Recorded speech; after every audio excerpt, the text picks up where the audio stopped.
Hi guys, welcome back to my channel. അപ്പോൾ ഇന്ന് എന്തിനാണ് പരിപാടി? ഇന്നത്തെ പരിപാടി എന്ന് വെച്ചാൽ നമ്മൾ സൂര്യയുടെ കങ്കു കാണാൻ പോവുകയാണ്. നമ്മൾ ആദ്യമായിട്ടാണ് സൂര്യയുടെ സിനിമ തിയേറ്ററിൽ പോയി കാണുന്നത്. ഞാനും ആദ്യമായിട്ടാണ് പോകണം, ഫസ്റ്റ് ഡേ ആദ്യമായിട്ടാണ് പോകണത്.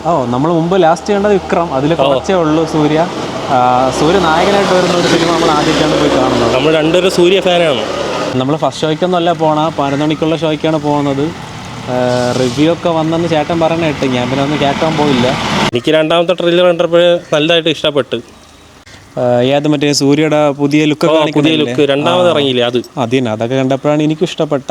ഇപ്പോഴെന്തിനായാലും പോയി കണ്ടു വെക്കാം. എവിടെ ബുക്ക് ചെയ്തൊക്കെയാണ്? ലുലുവിലല്ലേ? ലുലുവിൽ നീ എന്തൊരു സർപ്രൈസ് ഉണ്ടെന്ന് പറഞ്ഞത്? അത് വഴിയെ കാണാം, നിങ്ങൾക്കും ഇവനും ഒരു സർപ്രൈസ്. എന്തൊരു ഇനി ഐമാക്സിലല്ലോ തന്നെ ഇടേ? അതൊന്നും പറയൂല, അതൊക്കെ വന്ന് കാണാം, അത്രേ ഉള്ളൂ. അപ്പോൾ എന്തായാലും ഇനി ലുലു പോയിട്ട് കാണാം ഗൈസ്. Bye bye guys. അങ്ങനെ നമ്മൾ ലുലു എത്തി. ഇനി എസ്കലേറ്റർ കയറി മുകളിലെത്തണം. ഇവിടെ 3rd ഫ്ലോറിലാണ് PVR ഉള്ളത്. ഞാൻ നേരത്തെ പറഞ്ഞ പോലെ തന്നെ ആദ്യമായിട്ടാണ് സൂര്യയുടെ ഒരു സിനിമ നമ്മൾ തിയേറ്ററിൽ പോയി കാണുന്നത്. എനിക്ക് തോന്നുന്നു 3-4 വർഷം എന്തായെന്ന് തോന്നുന്നു സൂര്യ നായകനായ ഒരു സിനിമ തിയേറ്ററിൽ റിലീസായിട്ട്. ഗൈസ്, നമ്മളങ്ങനെ ലുലു മോളിൽ എത്തിയിരിക്കുകയാണ് സിനിമയ്ക്ക് വേണ്ടിയിട്ട്. സർപ്രൈസ് എന്താ പറയണേ? നീ ഉണ്ട്, ഇതുവരെ എത്തിയില്ലേ, നീ വാ. ഇനിയും വേറെ വല്ല സിനിമയ്ക്കാണ് ബുക്ക് ചെയ്തതെന്ന് പോലും എനിക്ക് ചെറിയൊരു സംശയം ഉണ്ടായിരുന്നു. പക്ഷെ കുറച്ചടുത്തെത്താറായപ്പോഴത്തേക്കും എനിക്ക് അവൻ്റെ സർപ്രൈസ് പിടികിട്ടി. ഗൈസ്, അങ്ങനെ കുറച്ച് പണി കിട്ടിയിരിക്കുകയാണ്. ഇവൻ്റെ ഒടുക്കത്തെ സർപ്രൈസ് കാരണം ഞാൻ അവിടെ തേഞ്ഞിരിക്കുകയാണ്. അതായത് ഇവൻ ബുക്ക് ചെയ്തത് ലൂക്സിലാണ്. ലൂക്സിൽ എന്ന് പറയുമ്പം അവിടെ അവർ ചെന്നപ്പോൾ അവർ പറയുന്നത് ക്യാമറ കയറ്റാക്കൂല എന്ന് പറയണം. അത് മാത്രമല്ല, 3D പടത്തിന് ഇവൻ ബുക്ക് ചെയ്ത് വെച്ചേക്കണത് 2D. തമിഴ് പടത്തിന് പകരം ബുക്ക് ചെയ്തത് മലയാളം. ഒരു കയ്യവത്തം പറ്റുന്ന ഒരുമാതിരി വല്ലാത്ത സർപ്രൈസ് ആയിപ്പോൾ അവിടെ. Thank you. Okay, bye. അപ്പോൾ പടം കണ്ടിട്ട് വരാം. ഓക്കെ. ഗൈസ്, അപ്പോൾ സിനിമ ഇറങ്ങിയിട്ടുണ്ട്. സൂര്യ ഫാൻ എന്ന നിലയ്ക്ക് എനിക്കൊരു ആവറേജ് എക്സ്പീരിയൻസ് ആണ് തോന്നിയത്. നിനക്കാടെ? പറഞ്ഞ ഹൈപ്പിൽ ഉൾപ്പെടെ ഒന്നുമില്ല, വെറുതെ പൈസ പോയി എത്ര തന്നെ. നമുക്കിവിടെ പറ്റിയ കുഴപ്പമെന്ന് വെച്ചാൽ അവിടെ ലൂക്സിലാണ് നമ്മൾ ബുക്ക് ചെയ്തത്. അപ്പോൾ അതിൻ്റെ അകത്ത് നമുക്ക് ക്യാമറ കയറ്റാക്കൂല, ഫോൺ വെച്ചിട്ട് ഷൂട്ട് ചെയ്യാനും പറ്റൂല. അങ്ങനെ കുറച്ച് ലിമിറ്റേഷൻസ് അവിടെ ഉണ്ടായിരുന്നു.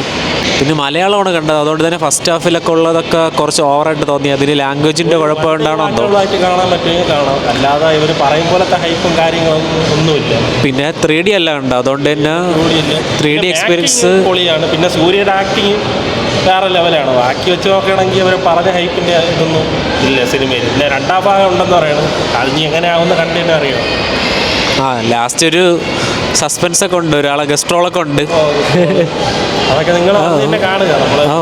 നിങ്ങൾക്ക് ഇഷ്ടമുണ്ടെങ്കിൽ ഒന്ന് കാണാം. നമ്മളെ അഭിപ്രായം പറഞ്ഞതേ ഉള്ളൂ. അപ്പം ഫുഡ് അടിക്കാൻ പോയാലോ നമുക്ക്? ഇവിടെ നല്ല കഴിക്കണം, നമുക്ക് ഇനി പുറത്തുനിന്നല്ല നോക്കാം. ഇതിലും മള്ളിൽ കഴിച്ച് റെസ്റ്റോറൻറ്റ് ഇല്ലാതായി. ഇവിടെയൊക്കെ റെസ്റ്റോറൻ്റൊക്കെ നല്ല തിരക്കാണ്, അതുകൊണ്ട് നമ്മളിന്ന് പുറത്തുനിന്നാണ് ഫുഡ് കഴിക്കാൻ പോകുന്നത്. പുറത്തവിടെ നിന്ന് പോവാം, ഇറങ്ങിയിട്ട് നോക്കാം അല്ലേ? എന്തിനാണെന്ന് വെച്ചാൽ നോക്കാം. ഓക്കെ ഗായ്സ്, അപ്പോൾ ബൈ. ഷോയൊക്കെ കഴിഞ്ഞ് ഏകദേശം 3 മണിയായപ്പോഴത്തേക്കും റെസ്റ്റോറൻ്റ് എത്തി. അപ്പോൾ ഇന്നത്തെ നമ്മുടെ ഫുഡ് സ്പോട്ട് എന്ന് പറഞ്ഞാൽ ഈ ശരണ്യ ഫുഡ് കോർട്ടാണ്. ഇവിടെ കയറുമ്പം തന്നെ ഇന്നത്തെ സ്പെഷ്യൽസൊക്കെ ഇവിടുത്തെ ബോർഡിൽ എഴുതി വെച്ചിട്ടുണ്ട്. അപ്പോൾ ഞാൻ ഇവിടെ കയറിയപ്പോൾ ആദ്യം വിചാരിച്ചത് ഇവിടെ ഇരുന്ന് കഴിക്കാൻ പറ്റത്തില്ല, നിന്നേ കഴിക്കാനൊക്കെ ഉള്ളൂ എന്നാണ്. കാരണം എല്ലാവരും നിന്നാണ് കഴിക്കുന്നതും. പിന്നെ ഇവിടെ ഇരിക്കാനും ചെയറും കാര്യങ്ങളൊന്നും ഇട്ടിട്ടില്ല. അപ്പോൾ ഞാൻ ഇവരോട് ചോദിച്ചേടാ നമുക്ക് പിന്നെ ഇറങ്ങിയാലാന്ന്. അപ്പോൾ ഇവൻ പറഞ്ഞു ഇവിടുത്തെ ഫുഡ് കൊള്ളാം, നമുക്ക് ഇവിടെ നിന്ന് തന്നെ കഴിക്കാം. അപ്പോൾ പിന്നെ ഞാൻ വിചാരിച്ചെന്നാൽ പിന്നെ കഴിക്കാം. ഞാൻ ഇവിടെ നിന്ന് എന്തായാലും കഴിച്ചിട്ടില്ല. അപ്പോൾ ഇവിടുത്തെ വേറൊരു ഇതെന്ന് പറഞ്ഞു കഴിഞ്ഞാൽ നമ്മൾ ഫുഡ് കഴിക്കുന്നതിന് മുമ്പ് തന്നെ ഇവിടെ നമ്മൾ ബില്ല് ചെയ്യണം. സാധാരണ നമ്മൾ ഫുഡ് കഴിച്ചതിന് ശേഷമാണ് ബില്ല് ചെയ്യാറുള്ളത്. അങ്ങനെ ബില്ലൊക്കെ ചെയ്ത് കഴിഞ്ഞപ്പോൾ നമുക്കെന്തോ നമ്മുടെ ലക്കിന് സീറ്റ് കിട്ടി. ഇവിടെ ആകെ ഒരു ടേബിൾ ഉണ്ടായിരുന്നു, ആ ടേബിൾ നമുക്ക് തന്നെ കിട്ടി. നമ്മൾ ചിക്കൻ 65 ബിരിയാണിയാണ് ഓർഡർ ചെയ്തത്. വെയിറ്റിംഗ് ടൈമൊന്നും ഒരുപാട് എടുത്തില്ല, നമ്മൾ ബില്ല് ചെയ്തപ്പോൾ തന്നെ ഉടനെ തന്നെ കിട്ടി. ഇതൊരു തമിഴ്നാട് ഫ്ലേവറായിട്ടുള്ള ഒരു ബിരിയാണിയാണ്. അപ്പോൾ അത് എല്ലാവർക്കും ഇഷ്ടപ്പെടുമെന്ന് എനിക്കറിഞ്ഞൂടെ. എന്തായാലും എനിക്കിതിൻ്റെ ടേസ്റ്റൊക്കെ ഭയങ്കരമായിട്ട് ഇഷ്ടപ്പെട്ട്. ഇതിനകത്ത് ഫ്രൈ ചെയ്ത ചിക്കനാണ് വെച്ചേക്കുന്നത്, അല്ലാതെ നമ്മൾ സാധാരണ ചിക്കൻ ബിരിയാണി കിട്ടുന്ന ചിക്കനല്ല. പിന്നെ അതുപോലെ ഒരു എഗ്ഗും ഇതിൻ്റെ അകത്തുണ്ടായിരുന്നു. ഗൈസ്, നമ്മളപ്പോൾ ഫുഡൊക്കെ കഴിച്ചിട്ട് ഇറങ്ങി. ഇനി അവിടെ നേരെ വീട്ടിലോട്ടാണ് പോകുന്നത്. ഫുഡൊക്കെ ഇഷ്ടപ്പെട്ടാണ് ശരണ്യ മെസ്. കൊള്ളായിരുന്നു. ഒരു തമിഴ്നാട് ഫ്ലേവർ ബിരിയാണിയാണ് ഇവിടെ സെർവ് ചെയ്യുന്നത്. ചിക്കൻ 65 ബിരിയാണിയാണ് നമ്മളെടുത്തത്. കൊള്ളാം. ചിക്കൻ്റെ ഒരുപാട് പീസൊക്കെ ഉണ്ടല്ലേ, ഒരുപാട് പീസുണ്ട്. ഇഷ്ടംപോലെ ചിക്കൻ്റെ പീസും എഗ്ഗും ഒക്കെ ഉണ്ടായിരുന്നു. അപ്പോൾ നിങ്ങൾക്ക് ജസ്റ്റ് ഒന്ന് ട്രൈ ചെയ്യാവുന്നതാണ്. ഇവിടെ കഴക്കൂട്ടത്താണ്. പോണെങ്കിൽ ഒന്ന് ട്രൈ ചെയ്ത് നോക്കാം. ഈ സ്പോട്ട് വരുന്നത് ഫേസ് 3 ടെക്നോ പാർക്ക് ഫേസ് 3 അവിടെയാണ് ഈ സ്പോട്ട് വരുന്നത്. നിങ്ങൾക്ക് ഇഷ്ടമുണ്ടെങ്കിൽ നിങ്ങൾക്ക് ഇങ്ങോട്ട് വരാവുന്നതാണ്. അപ്പോൾ അടുത്ത വീഡിയോ കാണാം. Bye bye. ഈ വീഡിയോ ഇഷ്ടമാണെങ്കിൽ സബ്സ്ക്രൈബ് ചെയ്യാനും ലൈക്ക് ചെയ്യാനും ഷെയർ ചെയ്യാനും മറക്കല്ലേ. ബൈ.